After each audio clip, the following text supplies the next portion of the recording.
Tricolor de toda a terra, está no ar o seu Resenha Express, a sua resenha de todos os dias. Eu sou o Quintela e você está no canal Resenha Tricolor 1902, o canal que não quer ser a sua voz, mas que quer dar voz a você, torcedor tricolor. Fica aí, só está começando o seu Resenha Express.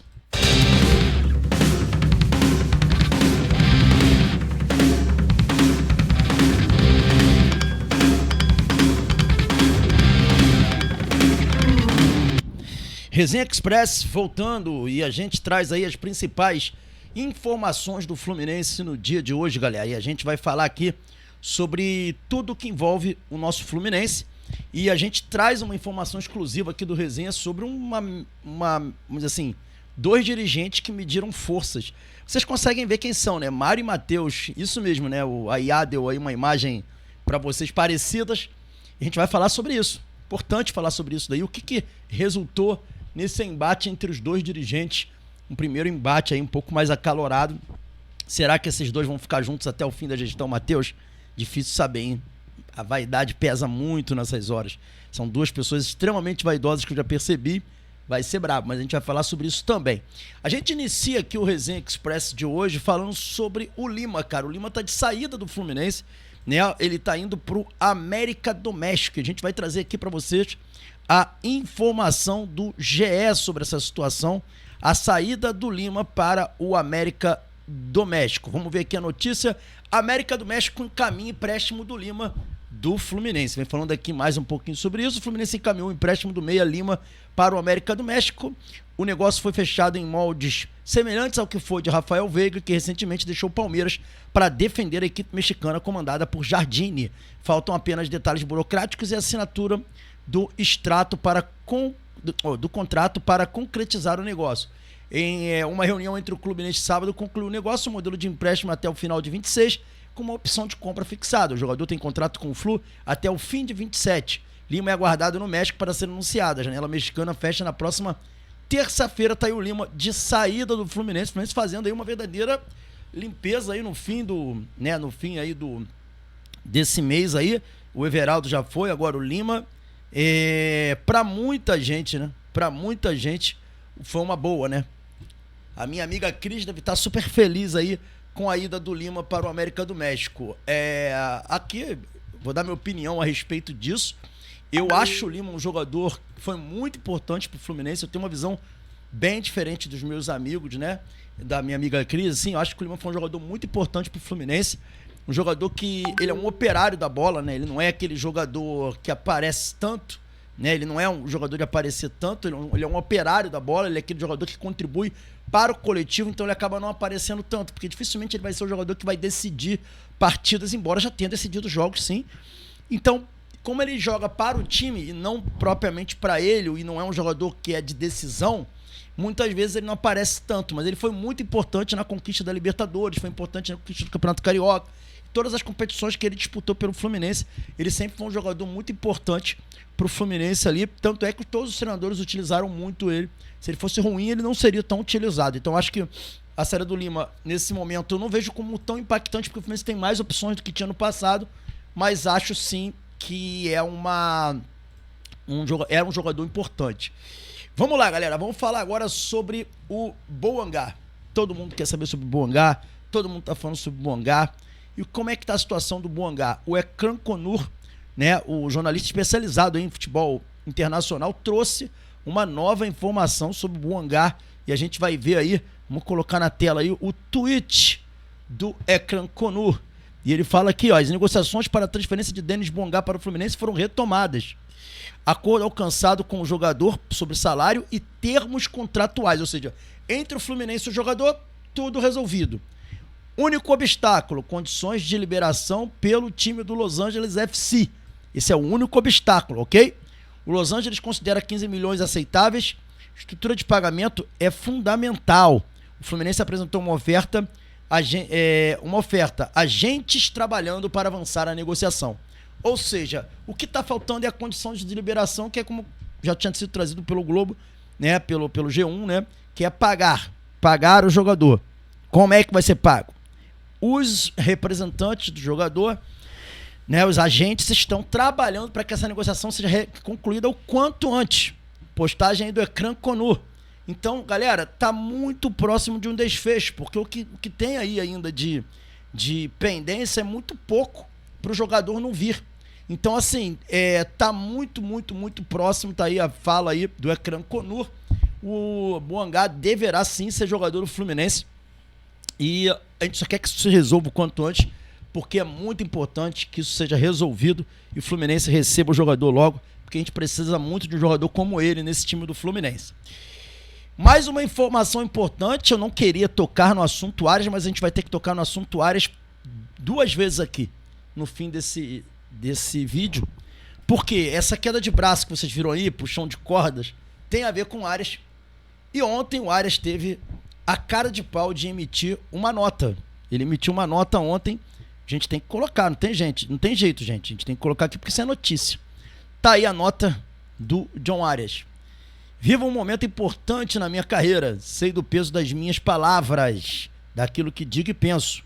Ao mesmo tempo, a vida e o futebol são muito dinâmicos, considerando o que realmente era possível neste momento e que estava nas minhas mãos, precisei tomar decisões. E aí inicio agora um novo capítulo da minha vida, da minha carreira, agradecendo sempre a todos que torcem por mim de verdade. Quando ele fala, ao mesmo tempo, a vida e o futebol são muito dinâmicos, e ele diz que ele sabe o peso da palavra, eu queria perguntar uma coisa pro Arias, para fechar aqui esse papo de Arias, eu não toco mais nesse assunto. Camarada, o mundo é dinâmico, futebol é dinâmico, realmente, mas as palavras são dinâmicas? A palavra de um sujeito homem, ela é dinâmica? A palavra de um sujeito homem, ela não tem peso nenhum? Isso é a palavra de um sujeito homem? A sua palavra é isso? Ela não tem peso nenhum, é isso? É isso que é a sua palavra? Lamentável, meu camarada. Lamentável tentar justificar dessa forma. Você só complica cada vez mais a sua situação. Você é um traidor de merda, um cara sem palavra, que nem merece mais eu ficar falando aqui. Enfim, né? Deixar esse cara para lá. Galera, vamos falar aqui rapidamente aqui sobre também essa queda de braços aí entre o Mário e o Matheus. E depois eu boto aqui a provável escalação do Fluminense. Eu não vou fazer um pré-jogo hoje, porque Fluminense e Maricá não é um jogo que eu imputo tanta relevância. Sei que muita gente acha que é importante ganhar a Taça Guanabara. Pô, legal, tomara que ganhe, que é um troféu, beleza. Mas eu não vou ficar aqui gastando muito tempo com esse jogo.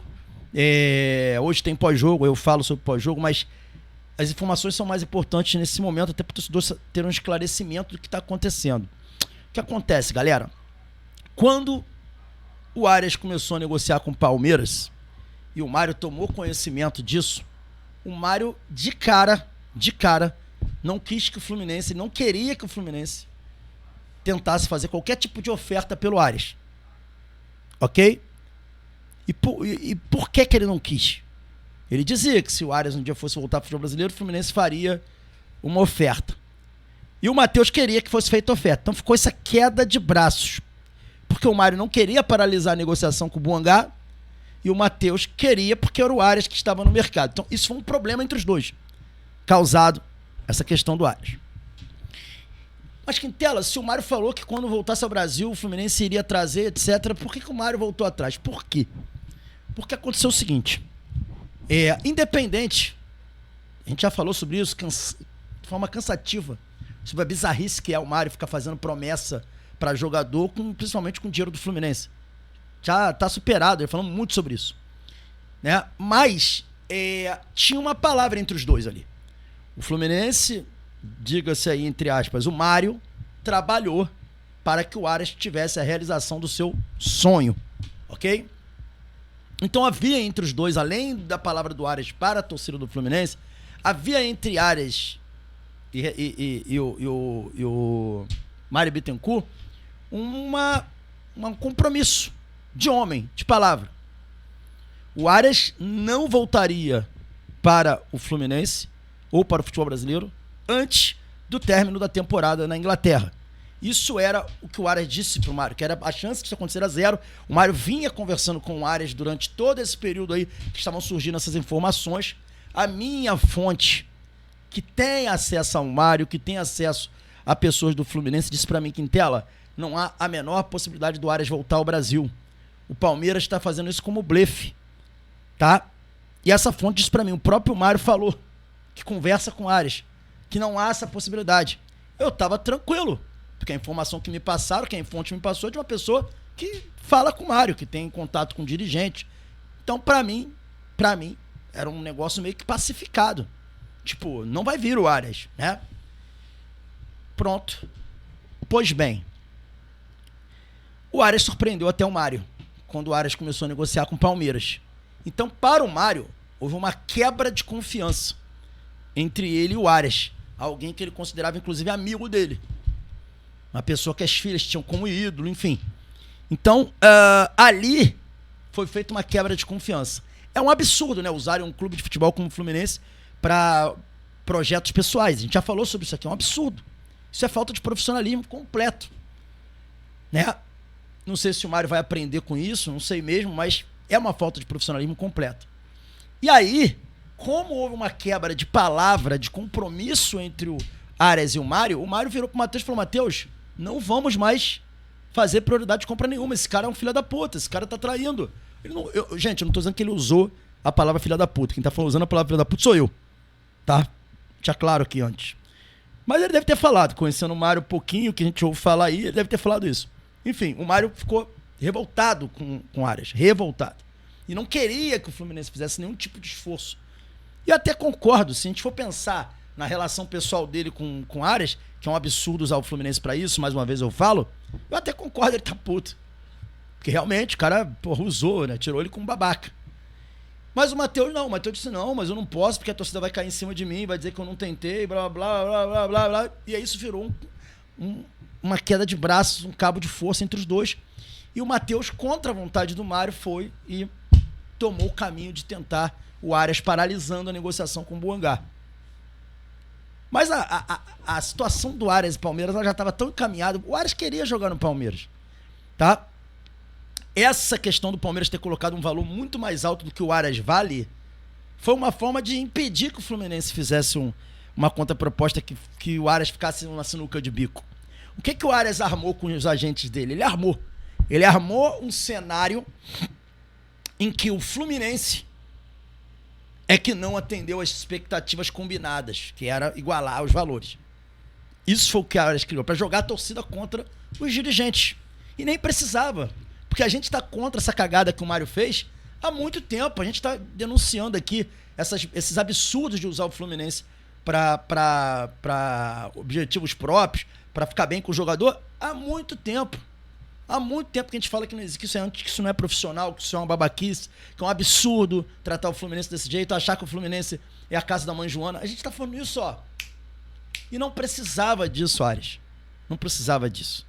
A gente já faz as nossas críticas ao Mário pelas essas posturas. Mas ele tentou.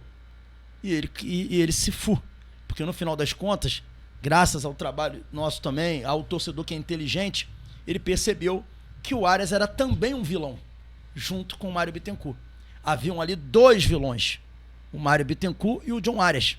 Eles eram os vilões, e não um só era vilão.